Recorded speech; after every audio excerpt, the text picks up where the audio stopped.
एक बार की बात है, एक गांव में दंगल होता है ना, कुश्ती कुश्ती का मुकाबला चल रहा था। अब ऐन मौके पे जिस गांव में आयोजन हो रहा था कुश्ती का, उस गांव का जो पहलवान था वो बीमार हो गया। अब बड़े परेशान। उस ज़माने में क्या होता था कि कुश्तियाँ जो होती थी वो गांव की आन बान शान के प्रतीक होती थी। तो वहाँ पे ये हुआ कि भाई गांव का जो बड़ी असम्मान की बात हो जाएगी, गांव के लिए बहुत अपमान की बात हो जाएगी कि यहाँ से कोई पहलवान ही नहीं होगा लड़ने के लिए। तो हुआ क्या कि एक व्यक्ति जो कि उस गांव का सबसे बुद्धिमान व्यक्ति था, उसको बुलाया गया और उससे कहा गया कि भैया आप जो है इस परेशानी से निपटें, चलिए। ले गए उसे। उसने बथेरा समझाया कि भैया मेरा क्या काम है ये कुश्ती वुश्ती से, मैं तो मतलब बुद्धि से काम लेने वाला व्यक्ति हूँ, कुश्ती से मेरा क्या। लेकिन किसी ने उसकी एक नहीं सुनी और ले आकर उसे पहलवान के सामने खड़ा कर दिया। अब कहते हैं ना कि ईश्वर जिसके साथ में हो उसका कुछ गलत नहीं हो सकता, अहित नहीं हो सकता। तो अब वहाँ पर गांव के लोग बड़े सात्विक थे। ईश्वर से उन्होंने प्रार्थना करी कि ईश्वर अब हमारी इज्जत है, हमारा जो मान सम्मान है वो सब आपके हाथ में है। तय समय पर कुश्ती शुरू हो गई। अब वो सामने पहलवान, भयंकर पहलवान। अब ये हमारे भाई साहब ज्ञानी पुरुष बुद्धिजीवी ये खड़े हुए उसके सामने। अब सोच रहे हैं कि भैया ये मेरा अंत समय है। ऊपर देख के उन्होंने ईश्वर से को याद किया कि ईश्वर अब तो ये मेरा आखिरी समय है, मुझसे कोई गलती भूल चूक हो गई हो तो क्षमा करना। आ रहा हूँ मैं अब आपके पास में कि इससे तो मुझे कोई नहीं बचा सकता। अगर मैंने कुछ सत्कर्म किए हैं अपने जीवन में तो मुझे बचा लो। खैर राम राम करके वहाँ पे कुश्ती शुरू हुई। उन्होंने राम राम करके आगे उसको खेल को प्रारंभ करा। ये जो हमारे विद्वान महाशय थे, अब क्या हुआ, वो पहलवान इनके पीछे पीछे भागे जाए, ये आगे आगे भागे जाए, वो पीछे पीछे भागे जाए, आगे आगे भागे जाए। अब हुआ क्या, इतने भाग दौड़ में आगे पीछे ऊपर नीचे होने के इसमें वो जो दूसरा पहलवान था उसका पैर कुछ इस तरीके से मुड़ा कि वो गिर गया। और वो ऐसा गिरा कि उससे उठा ही नहीं गया। ठीक। अब जब वो उठ ही नहीं पाया तो विजेता कौन? जो खड़ा हुआ है। तो ये भाई साहब जो विजेता घोषित हो गए। अब इसका जो है सब लोगों ने, अब गांव का व्यक्ति जीत गया, कंधों पे उठा लिया और मार ढोल बाजे बज रहे हैं। पूरे गांव में इनका मतलब एक जुलूस सा निकाला जा रहा है, एक हर्ष जुलूस निकाला जा रहा है बहुत। अब हुआ असली खेल शुरू। जिसका जो मुंह में आया वो बोला, क्या? अरे ये देखने में ही पतला लगता है। इसने, एक व्यक्ति कहता है, भाई साहब इसने तो उसे दौड़ा दौड़ा के मार दिया। इसे पता था, दिमाग बहुत है ना इसके अंदर, इसको पता था कि वो पहलवान है, दौड़ ज़्यादा नहीं सकता, इसलिए इसने दौड़ लगानी शुरू कर दी और वो जो है हाँफ के गिर गया और फिर से उठा ही नहीं गया। ठीक है, समझ में आ रही यहाँ तक तो बात कि हाँ वो दौड़ रहा था।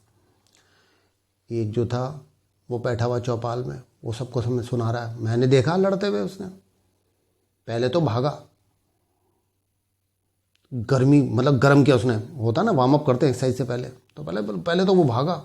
जब उसने अपने शरीर को गर्म कर लिया तो उसके बाद में उसने उसे पकड़ा और धोबी पछाड़ मारा। एक ही पछाड़ में गिर गया, चित्त हो गया पहलवान, उठ ही नहीं पाया। ठीक। एक कहता है टंगड़ी ऐसी दी उसने कि पैर ही तोड़ दिया उसका, उठ ही नहीं पाया। जितने मुंह उतनी बातें। जिसे देखो वो हुआ क्या था, अपनी अपनी नमक मिर्च लगा के हर कोई व्यक्ति बोलता चला जा रहा, बोलता चला जा रहा, बोलता चला जा रहा। हकीकत से उसे किसी को कोई मतलब नहीं है। हाँ, जो बात एक थी कि वो हुआ कि भाई वो व्यक्ति एनी हाउ वो कुश्ती जीत गया था, वो खेल जीत गया था। सच्चाई बस इतनी थी। बाकी हर व्यक्ति अपने हिसाब से नई नई चीज़ें उसके अंदर जोड़ के प्रस्तुत किए चला जा रहा था। अब जो बोल रहा था वो तो बोल ही रहा था, परेशानी उन लोगों से है जो सुन रहे थे और उसे यकीन करते चले जा रहे थे। ये दिक्कत इस कहानी से शुरू होके आज के समय में भी वैसे ही बदस्तूर जारी है और बनी हुई है। आज भी हमारे देश में बिल्कुल ऐसे ही हो रहा है कि बात यहाँ से शुरू होती है और उसे करते करते अलंकृत करते करते, मतलब नकारात्मक रूप से अलंकृत किया जाता है उसे, और करते करते करते करते करते करते उसे ऐसा बना दिया जाता है कि अब लगता है कि अरे बाप रे, ये तो बड़ी विकट स्थिति है, परिस्थिति है, इससे कैसे बाहर आया जाएगा, या ये तो बहुत शानदार चीज़ कर दी हम लोगों ने, किया कुछ भी ना हो। मतलब ये है कि हम किसी दूसरी की बात सुन के, मैं ये नहीं कह रहा हूँ कतई भी कि आप किसी दूसरे की बात सुने ही ना, कि किसी दूसरे की बात आपने सुननी ही नहीं, ये नहीं कह रहा हूँ मैं ये कह रहा हूँ सबकी सुनो, क्योंकि ज़रूरी नहीं है हर व्यक्ति गलत ही बोलता है। बहुत सारे लोग सही भी बोलते हैं, लेकिन कुछ लोग गलत भी बोलते हैं। तो कहने का भाव सिर्फ ये है कि आप सुनो सबकी, लेकिन वो जो बात आपको सुनाई गई है उस बात को ऐसे ही विश्वास उस बात के ऊपर मत कर लो। अपना विवेक जो है ना वो लगाओ उसके लिए। सुनो, उसके ऊपर सोचो, समझो कि क्या ऐसा हो सकता है, क्या ये सही है।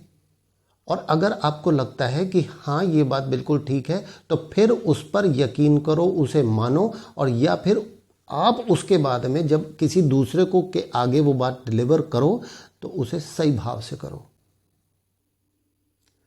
आज की स्थिति में आप जो देख रहे हैं भारत के अंदर बिल्कुल सेम वही स्थिति बनी हुई है। आज हम हर एक मोमेंट पे इन्हीं सारी चीज़ों से दो चार होते हैं।